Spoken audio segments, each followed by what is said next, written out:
vipawa vya Roho Mtakatifu vitakufanya uweze kupenya mahali ambapo wengine hawatapenya.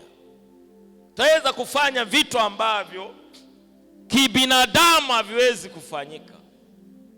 Tunaona kwa mfano Mariamu akapata mimba kwa uwezo wa Roho Mtakatifu. Si jambo la kawaida. Bwana Yesu asifiwe sana. Si jambo la kawaida. Sasa ukitaka kushuhudia mambo ambayo sio ya kawaida katika maisha yako, vipawa vya Roho Mtakatifu na karama za Roho Mtakatifu zinatakiwa zitende kazi ndani yako. Na ili zitende, ufunguo wa kwanza unaotakiwa kuonao, ambao unlock, unaofungulia nguvu mpya katika maisha yako, upendo.